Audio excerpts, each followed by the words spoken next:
Okay, so this is going to be our video on finding volume by cross sections. We're going to go over three methods for finding volume.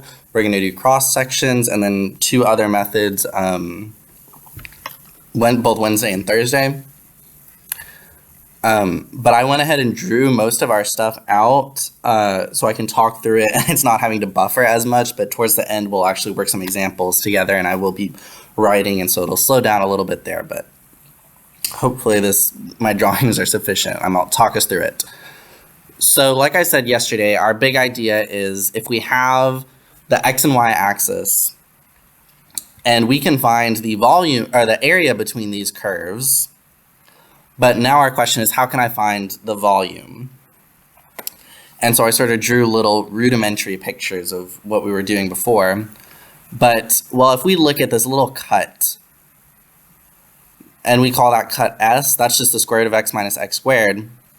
And if we wanted to find the area between these curves, we'd be taking that square root of x minus x squared, and we'd just be doing the integral. And really, I forgot to put bounds on all my integrals, so let me add that. But while I'm adding, I'll keep talking. We're going from 0 to 1. And what is this integral doing here?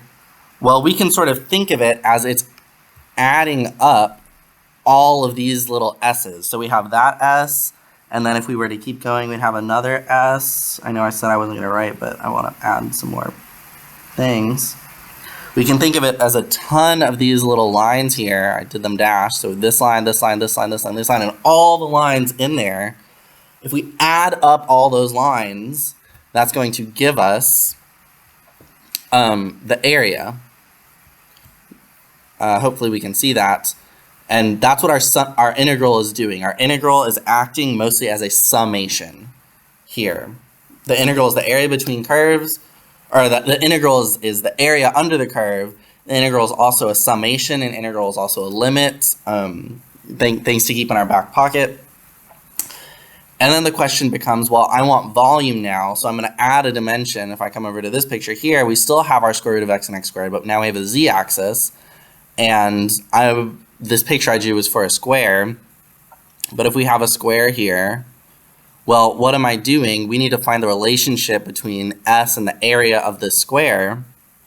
Well, the area of a square is just the side length squared, because a square has all the same sides. So now if we want to find this volume, we just have the square root of x minus x squared squared. Because if we add up all the areas of our square, similar to how we added up all our s's, we're going to get the volume of our shape. So really this should say volume of cross section with square, not of square, but I'm not going to go back and change it.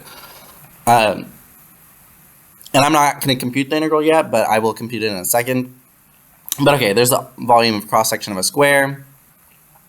If we wanted to do an equilateral triangle, I think near the end of this video I'll try and prove that an equilateral triangle has this area, but I'm going to put that at the end because you don't really need to see that.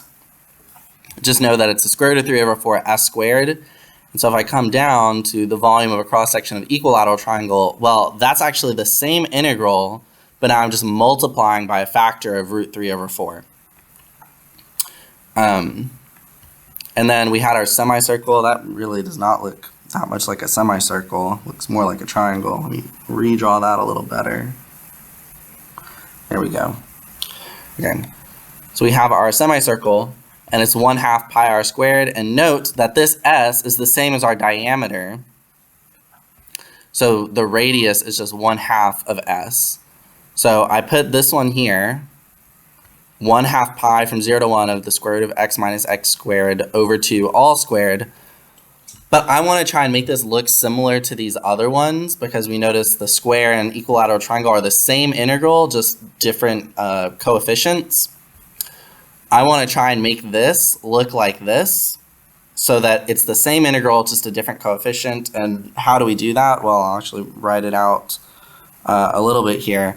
The square root of x minus x squared over 2 is just, I can split it. I don't have space to write it all, but I can split this and say this is the square root of x minus x squared squared over 2 squared. 2 squared is just 4. So I'm dividing by 4, so it's 1 over 2 times pi times 1 over 4. And then that same integral. So all I'm doing is simplifying the denominator. This 2 gets squared, 1 over 4, and then that becomes 1 over 8 pi.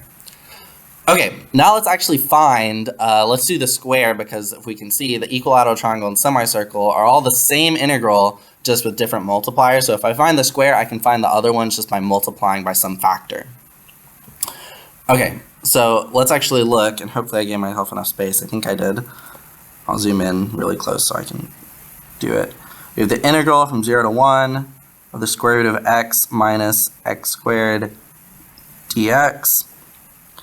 This integral, we don't know how to compute yet. Oh, I'm sorry, I missed a squared. Looking at it the way it is, we don't know how to compute it. But let's just try doing stuff to it and see what happens. So we have the squared. Let's try expanding that squared. So this is the same as the integral from 0 to 1, the square root of x minus x squared times the square root of x minus x squared dx. That's just expanding out the squared by definition. And now we'll just multiply it across. I don't know how y'all multiply binomials. I don't think I've ever asked. But if you're familiar with FOIL, you can do FOIL. If you're familiar with the box method, you can do the box method. I'm probably just going to double distribute. So square root of x times the square root of x is just x. Square root of x times negative x squared is negative x squared square root of x. And I am going to end up simplifying this a little bit more, but I'll do it step by step. And this one, same thing. Negative x squared square root of x. And then our last one, negative x squared times negative x squared, that's positive x to the 4th dx. Okay, and now let's simplify. I'm going to do 2 steps in one. The first thing I'm going to notice is we have x squared times the square root of x. This is x squared times x to the 1/2. When I'm multiplying exponents, I add them. So I'm going to end up, actually I will do it 2 steps at a time. We end up with 0 to 1, x minus, this is going to be 2 plus 1/2, which is going to be 4 over 2 plus 1/2, which is 5 over 2.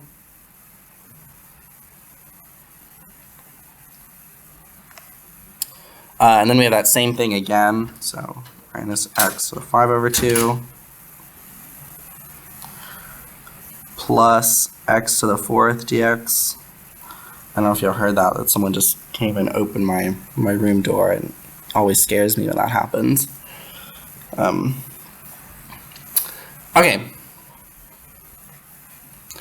And then combine our like terms just to simplify it a little more. We have 2 of these negative x to the 5/2. So this is going to be 0, 1, x minus 2, x to the 5/2 plus x to the 4th dx. And now this looks like something we can integrate. You can go ahead and try and integrate it yourself. When I come back, I'm going to have it through, and I'm probably not going to talk us through the whole thing unless something interesting happens. Okay, so coming back, the only sort of tricky part here was this 5/2 integrating this. It goes to 7 over 2, and I'm dividing by 7 over 2, which is the same as multiplying by 2 over 7. So 2 times 2 gave me that 4, and dividing by 7. Everything else was pretty much the same, and I realized I made a small mistake. That 4 on the last term should be a 5, or to the power of 5 now, although it actually doesn't change any of the computation. Okay. Then our first fundamental theorem, I noticed that this 0 makes everything go away, so I just have a 0 there.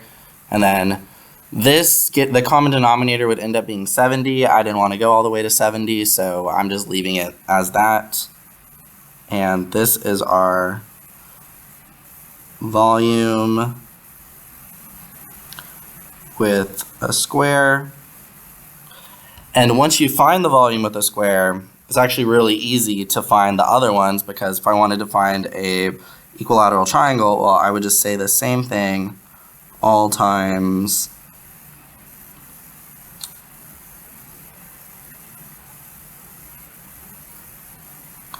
an equilateral triangle, all times root 3 over 4 for a triangle, or an equilateral triangle.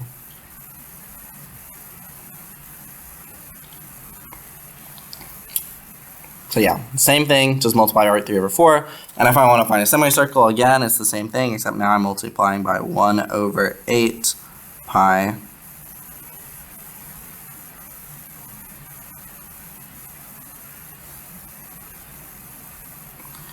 And this is our volume of a volume with a semicircle.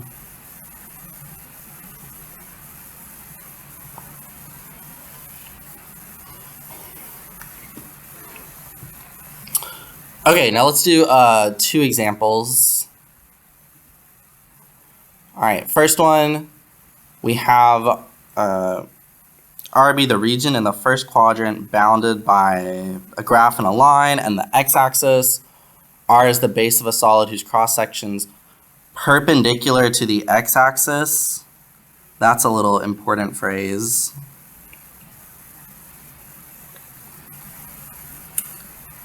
Perpendicular to the x-axis are equilateral triangles. What is the volume of the solid? Perpendicular to the x-axis is good. It means we're doing things like normal. And there's nothing tricky going on. So let's just, I guess I should also highlight that we're doing equilateral triangles. That's also important.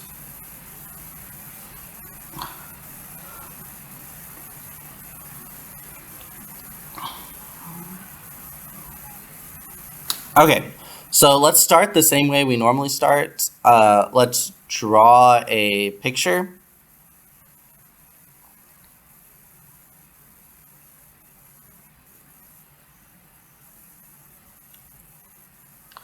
And the picture is actually going to help us a lot here. Hopefully we we recognize the line x equals 4, what that means. But we have our quadratic. It's not super important what's going on in between. But the line x equals 4, that one is important.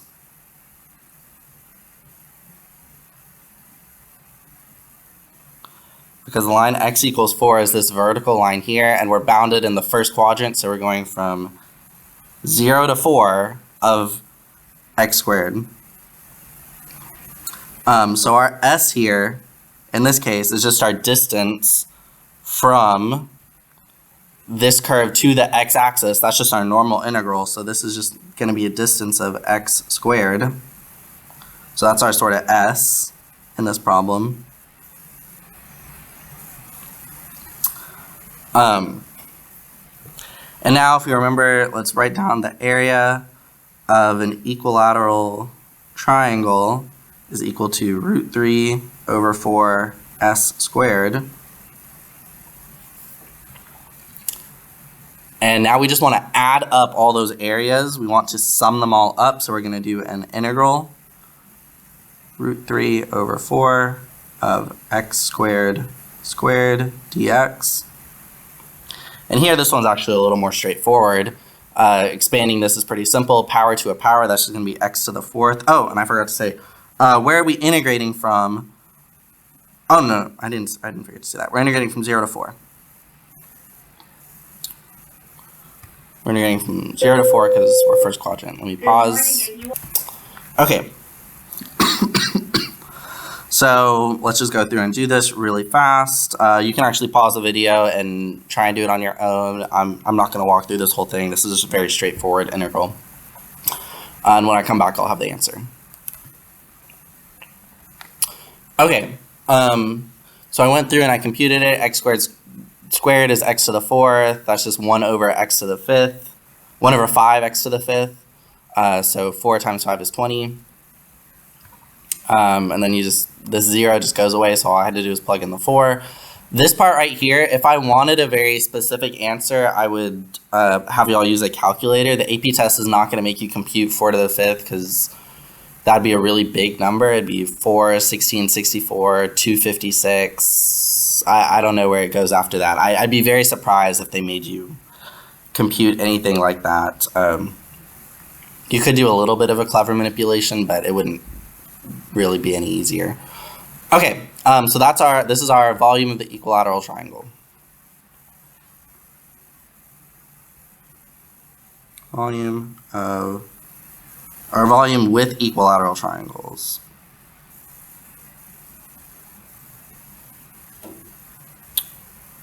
So if I ask you a question like that, you'd get a calculator to do that final computation. If you get a calculator, you don't even have to go through all this stuff here. You can just put this in the calculator and it'll do that for you. Okay, last example we're going to do. This one's a little bit trickier. It's also going over the rectangles, which we haven't done any rectangles yet. So this is tricky in 2 ways. Okay.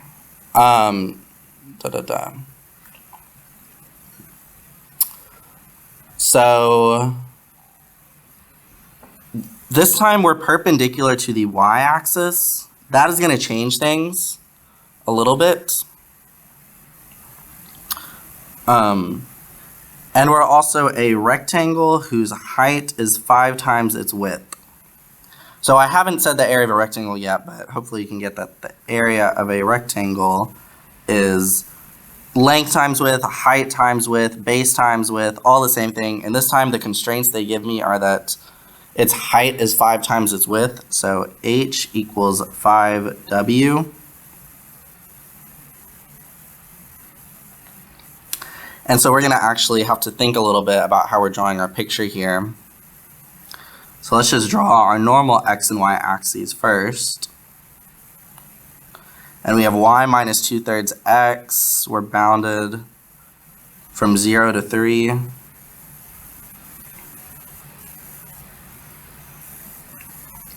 And it's 2 minus 2/3 x, so down to 30. So it'd be like this, I think. This would be a pretty, oh no. The other line is steeper than that. It's down 2 over 3. So we actually go like that.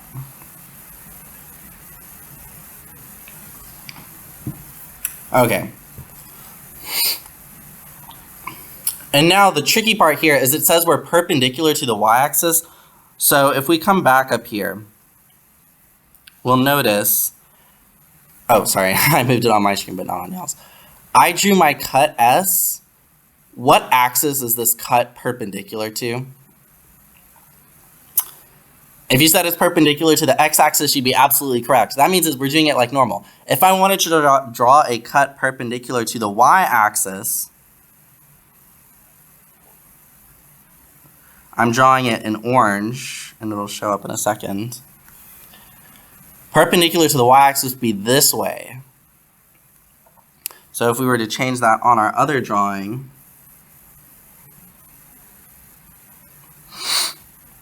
we'd be doing it this way, and then we'd have our z-axis to get this orange square.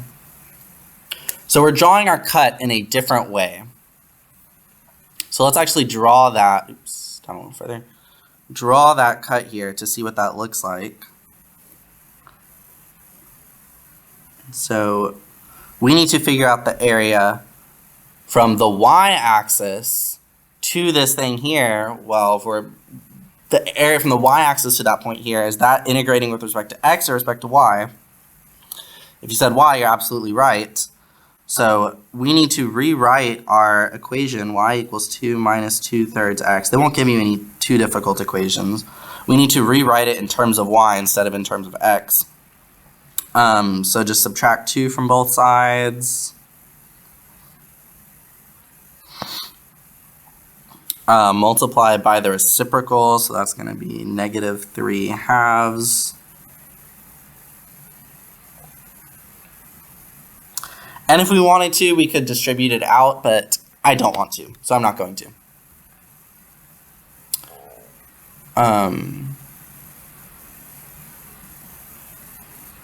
well, actually thinking about it, I do want to distribute it out. I changed my mind. Negative 3 halves y minus plus 3 equals x.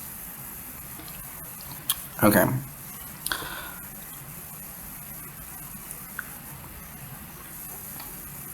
All right.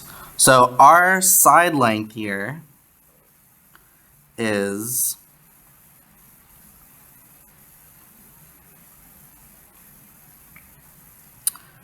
negative 3 over 2 y plus 3. So this is our side length.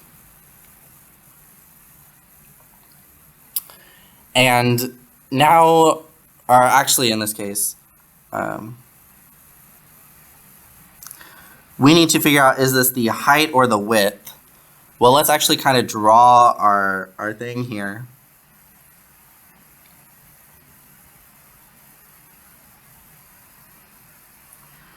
And I'll go ahead and try and draw a z-axis thing here. Hopefully it looks like a z. And in my mind it does, but so we have our rectangle. And is this S going to be the height or the width? Well, height, normally when we think of it, X and Y are the flat part. This is our sort of helper. X and Y are the flat part, and the z-axis gives us our height. So this part here is just going to be our width.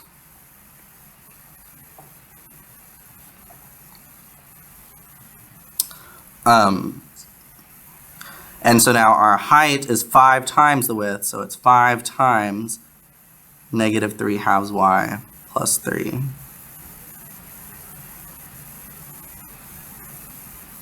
And I could distribute that out, but that I'm for sure not going to distribute out, and we'll see why in a second. Because now I'm calculating my integral. This is just a rectangle. So let me just, okay. So this is going to be our integral, and we need to be very careful with our bounds. I want you to pause the video, make a prediction what you think our bounds are going to be. And we should have said that our bounds are actually from 0 to 2, because we're going to integrate with respect to y. So we're integrating with our bounds are going to be in y. So we're going from 0 to 2 of, and we'll do height times width, just like I wrote it up here.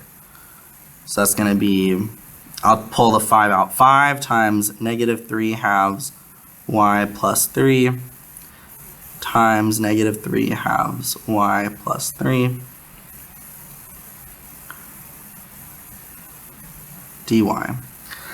And so hopefully you can see I didn't want to distribute this out because I can just factor this out or pull it out of my integral. But these things here, I guess technically I also could have pulled out the negative 3 halves. So I didn't need to do that either, but oh well, too late. Yeah, it would actually be easier if I hadn't distributed it. So I'll go backwards a little bit actually. Actually no, I don't want to go backwards. We can do it. Okay, so let's go through and do this. I'll show the distribution part because we have fractions, and fractions are generally not liked, but if we're distributing this one, negative 3 halves times negative 3 halves, that's positive 9 over 4 y squared minus 9 over 2y, and we have that twice.